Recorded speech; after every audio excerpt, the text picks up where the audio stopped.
అవకాశం ఇచ్చారు కూడా మీ అందరికీ కూడా మనం చేస్తా ఉన్నాం. ఇవాళ ఒక్క ఎమ్మెల్సీ 15 వర్గానికి లేదు, ఒక్క ఎమ్మెల్సీ దళితులకు లేదు, ఒక రాజ్యసభ దళితులకు లేదు. ఇవాళ ఇవ్వాల్సినటువంటి కార్పొరేషన్ పదవులే ఇవాళ దగ్గర సగం పైగా ఇవ్వకూడదనేటువంటి ఈనాడు పదవుల గురించి మాట్లాడే పరిస్థితి, ఈనాడు సామాజిక న్యాయం గురించి మాట్లాడే పరిస్థితి. పాపం ప్రశ్నిస్తానని చెప్పాడు ఒక ఆయన చెప్తా ఉన్నాడు, నేను ఏమీ చేయలేకపోతా ఉన్నానని చెప్పి ఆయన మానసికంగా ఇబ్బంది పడే పరిస్థితి కూడా జరుగుతుందనే విషయాన్ని కూడా మీ అందరికీ కూడా మనం చేస్తా ఉన్నాం. ఇవాళ కూటమి ప్రభుత్వం ఈ 2 సంవత్సరాల వ్యవధిలో ఎన్ని అత్యాచారాలు చేసినాయో, ఎన్ని ఇబ్బందులు పెట్టినాయి. ఇవాళ రోడ్ల పక్కన చిన్న చిత్తుకు ఇల్లు కొట్టేసే పరిస్థితి. ఇవాళ దళితుల మీద దాడులు చూస్తా ఉన్నాం, దళిత క్రైస్తవుల మీద దాడులు చూస్తా ఉన్నాం, ముస్లింల మీద దాడులు చూస్తా ఉన్నాం. ఏంటిది? సమాజంలో ఎక్కడున్నాం మనం? ఇవాళ భారతదేశంలో ఉన్నావా, ఆంధ్రప్రదేశ్ రాష్ట్రంలో ఉన్నావా? ఒక పౌరుడికి అన్యాయం జరిగి పోలీసు వారి దగ్గరికి వెళ్తే పోలీసు వారు ఫ్యాక్టరీ పాత్ర పోషించే పరిస్థితి. అయ్యా మాకు అన్యాయం జరిగింది, మా ఇల్లు కొట్టేస్తున్నారు, మమ్మల్ని రక్షించమని అడుగుతూ ఉంటే పోలీసు వారు ఫ్యాక్టరీ పాత్ర పోషించి వాళ్ళ నోరు ముయించే పరిస్థితి.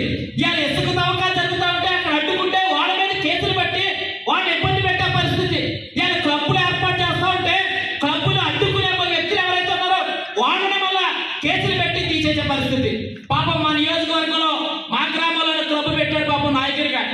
మేము యుద్ధం ప్రాతిపదిక మీద యుద్ధం చేసి క్లబ్ తీయించామనే విషయాన్ని కూడా మీ అందరికీ కూడా మనం చేస్తా ఉన్నాం.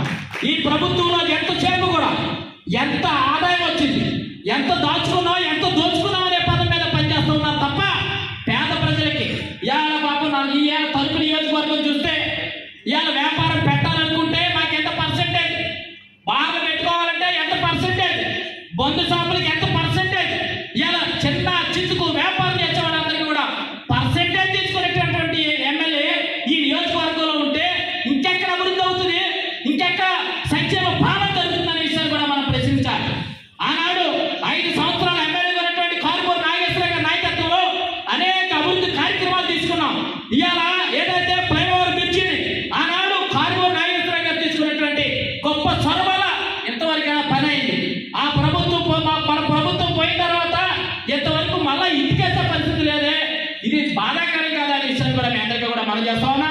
రానున్న కాలంలో మిత్రపక్షాలన్నీ కూడా ఎదురు కలిసి రావాలి, ఇంకా ప్రజా సంఘాలన్నీ కూడా ఎదురు కలిసి రావాలి. ఎలా నోరు నొక్కేసే పరిస్థితి కనిపిస్తా ఉంది. ఎవరన్నా ఉద్యమకారులు మాట్లాడుతూ ఉంటే వాళ్ళ మీద కేసులు కట్టే పరిస్థితి కనిపిస్తా ఉంది. ఒకటే మనం చేస్తా ఉన్నాయి, కుటుంబ ప్రభుత్వానికి మీరు ఎన్ని ఇబ్బందులు పెట్టినా లేదు, ఎన్ని